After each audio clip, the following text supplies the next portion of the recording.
Good afternoon and welcome. So today's question is ले off and ये बहुत बार paper में आता।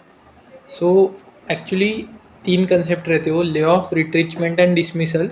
सो उसमें से अपन आज ले ऑफ देख रहे हैं। In Indian labour law, lay off is a temporary suspension of employment relationship due to circumstances beyond the employer's control.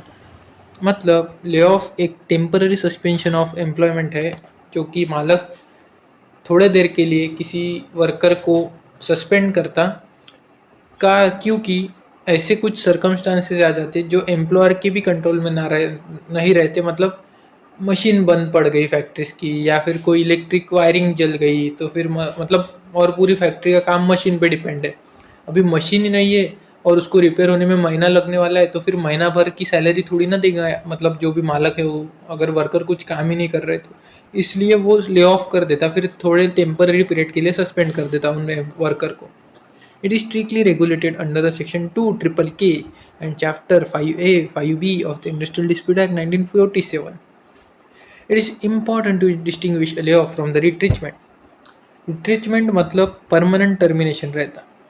Retrenchment means permanent termination और lockout weapon used in dispute। Sorry, मतलब lay of को बहुत बार लोग रिट्रिचमेंट और lockout से confuse कर बैठते, तो इसलिए उन्होंने बोला कि lay off is different thing. Retrenchment मतलब परमानेंट टर्मिनेशन एंड लॉकआउट मतलब कि जो मालक यूज़ करता है एज अ वेपन, फैक्ट्री बंद करके चले जाना, वैसा। Lay off is essentially a waiting period where the employer intends to take the worker back once the situation improves.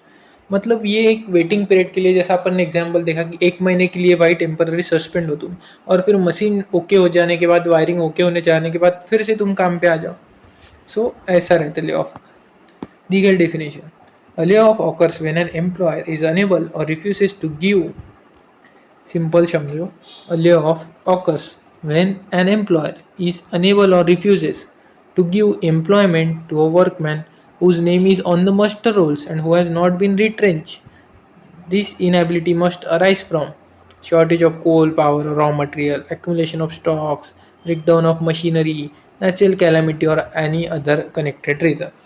मतलब ले ऑफ एक ऐसी स्थिति रहती जब जो मालक रहता वो एक तो अनेबल रहता, मतलब वो चाहे तो भी वो वर्कर को काम पे नहीं बुला सकता, और या फिर वो वर्कर को रिफ्यूज़ करता काम करने से, जिनके नाम भी मस्टर रोल पे, मतलब जो रजिस्टर्ड वर्कर्स हो, और बट उनको परमानेंटली टर्मिनेट मतलब निकालता नहीं, रिट्रेंच नहीं करता, बट उसके पास कुछ मतलब यही नहीं रहता, मतलब कोई सॉल्यूशन ही नहीं है उसके पास। उसको बस एक ही दिख रहा कि भाई तुम टेम्पररी पीरियड के लिए अभी थोड़ा देर सस्पेंड हो जाओ, जब सब ओके हो जाएगा तब मैं फिर से तुमको बुला लूँगा।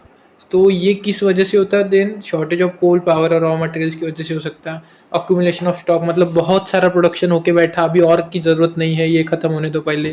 ब्रेकडाउन ऑफ मशीनरी, कुछ मशीन खराब हो जाए, या फिर कोई नेचुरल कैलामिटी और एनी अदर कनेक्टेड रीजन आ जाए। Categorization of establishment. The rules for layoff depend on the size of industrial establishment. Establishment with less than 50 workers. The Industrial Dispute Act provision regarding the compensation typically do not apply here, though standing orders or contracts might. मतलब कि एक तो establishment जो 50 worker से कम है, तो उसमें rules क्या रहेंगे ले ऑफ के लिए?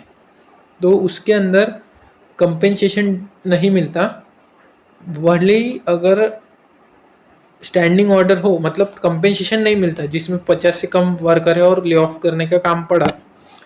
बट अगर कोई स्टैंडिंग ऑर्डर है, मतलब एक स्पेशल लॉ पास हुआ है, उनके बीच में कोई कॉन्ट्रैक्ट हुआ है मालक या इसके वर्कर के बीच की, अगर ले ऑफ की कंडीशन आए तो हमको कंपेंसेशन मिलना पड़ेगा, तो उस वक्त दिया जाएगा, लेकिन वैसे नहीं मिलता। और अभी देखते establishment with 50 to 99 workers. So notice, no prior government permission is required. मतलब इनके अंदर ले ऑफ करना है तो परमिशन नहीं लगेंगी गवर्नमेंट की। And compensation mandatory if the worker has completed 1 year of continuous service. हाँ, लेकिन इधर कंपेंसेशन देना पड़ेगा अगर जो भी वर्कर है वो रजिस्टर्ड है और उसने 1 साल की सर्विस दी है। Then establishment with 100+ worker. हाँ, एस्टेब्लिशमेंट मतलब फैक्ट्रीज समझो, हाँ। तो जिधर 100 से ज़्यादा वर्कर है उधर सबसे पहले prior permission. The employer must obtain the prior permission from the appropriate government और स्पेसिफाइड अथॉरिटी। उसको पूरा रीज़न वीज़न बता के परमिशन लेके आना पड़ेगा ले ऑफ के लिए। Then procedure. An application must be filed stating the reasons. If the government doesn't respond within 60 days, permission is deemed granted. मतलब 60 दिन के अंदर अगर गवर्नमेंट मना नहीं करती कि भाई नहीं कर सकते ले ऑफ, तो वो ग्रांटेड माना जाता। Penalty, laying off workers without permission is illegal and workers are entitled to full wages at the weren't laid off. मतलब बिना परमिशन के अगर आप वर्कर्स को निकालोगे ले ऑफ करते हुए, मतलब ले ऑफ करोगे, निकालोगे नहीं, तो आपको उनको सैलरी देनी पड़ेगी जैसा कि वो उन्होंने काम किया ऐसा समझना पड़ेगा। मतलब जितने भी दिन आपने उनको ले ऑफ पे रखा, इसलिए 100 से ज़्यादा वर्कर है तो परमिशन इज कंपलसरी, प्रोसीजर है, then penalty. Right to compensation, section 25C। A workman is entitled to lay off compensation if they meet this criteria. Their name is on the muster rolls, मतलब वो registered worker हो। They have completed 1 year of continuous service, मतलब उन्होंने 240 days का work किया हो, 240 days काम पे आए हो, वो कंटिन्यूसली आए हो। दे आर नॉट अ बदली और अप्रेंटाइज, मतलब बदली का ये रहता कि जो वर्कर है उसकी जगह दूसरा कोई वर्कर आए, लेकिन उसको मतलब एक वर्कर है उसकी तबीयत खराब है और उसको 7 दिनों की छुट्टी चाहिए, लेकिन उसने क्या करा, अपने फैमिली के किसी मेंबर को जो ऐसा रिकामा बैठा था उसको भेज दिया, मतलब मालिक को बोला कि ये मेरी जगह 7 दिन के लिए काम करेंगे जब तक मैं अच्छा नहीं हो जाता। तो वो 7 दिन के पैसे फिर कटते नहीं, ऐसा बदली वर्कर बोलते उनको। सो इसके लिए कंपनसेशन के लिए वो बदली नहीं होना, और अप्रेंटाइज मतलब इंटर्न वगैरह भी नहीं होना। Calculation of compensation, the compensation amount is 50% of total basic wages and dearness allowance that would have been payable had the worker not been laid off. मतलब कि 50% तो सैलरी देनी ही पड़ेगी, और डियरनेस अलाउंस मतलब खुद होके थोड़ा मतलब खुद से थोड़ा अगर लगे अपने को कि भाई देना चाहिए था इनको थोड़ा और, तो वैसा डियरनेस अलाउंस। ड्यूरेशन और डियरनेस अलाउंस, इधर उन्होंने ऐसा मीनिंग पकड़ा उसका कि वर्कर ने आपके प्रति सम्मान रखा कि हाँ भाई मालिक को तकलीफ हो रही, इसलिए उन्होंने कुछ दिनों के लिए टेम्पररी पीरियड के लिए अपने को निकाला। लेकिन वो क्या कर सकते थे कि वो दूसरे मालिक को भी ज्वाइन कर सकते थे, इनको छोड़ देते थे परमानेंटली, बट उन्होंने ऐसा नहीं किया, वो रुके, उनको उसके मालिक पर भरोसा था, इसलिए मालिक ने थोड़ा एक्स्ट्रा बख्शिश वगैरह दे देना ऐसा। Duration usually payable for all days of lay off except weekly holidays, मतलब वीकली हॉलीडेज कटते इसमें। Then extended lay off, if the lay off exceeds 45 days the employer can potentially retrench the worker by following retrenchment procedure. मतलब कि यार ऐसा हो गया कि वो मशीन बहुत ख़राब हो गई, 45 डेज हो गए, लेकिन अभी भी ले ऑफ के दिन, मतलब ले ऑफ करके 45 डेज हो गए, अभी भी वो मशीन ना ठीक हो रही, ना क्या प्रॉब्लम है समझ में नहीं आ रहा। तो उस कंडीशन में वर्कर कितने दिन रुकेंगे, मतलब उनको भी रोज कमाना पड़ता, फिर उनका घर चलता। इसीलिए वो कंपेंसेशन लेके फिर उनको रिट्रीचमेंट निकाल दे सकता, क्योंकि मालिक को भी तो परवड़ना चाहिए ना, वो वर्कर को बुला के क्या करे जब मशीन ही काम नहीं कर रही। सो when a worker is not entitled to compensation, section 25, an employer can legally refuse to pay compensation। कौन सी कंडीशन में एम्प्लॉयर को नहीं देना पड़ेगा compensation? The worker refuses to accept alternative employment in the same establishment or another nearby that doesn't require extra skill and offers the same wage। मतलब अगर मालक ने उसको तभी बोला हो ले ऑफ करते टाइम कि भाई तू ये मशीन का काम छोड़ के दूसरा काम कर ले, पगार तेरे को सेम ही मिलेंगे, उसके लिए तेरे को कोई नई स्किल या कोई एडिशनल स्किल या ऑफर्स की ज़रूरत भी नहीं है, सॉरी एडिशनल स्किल की ज़रूरत नहीं है उसके लिए, तेरे को सेम पगार दे रहा, बस वो काम कर ले।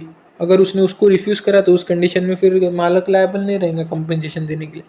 Worker doesn't present themselves for work at the establishment at the appointed time at least once a day. मतलब अगर वर्कर ने जब ज्वाइन करा था एक भी बार नहीं आया, वो ज्वाइन हो गया, बट उसने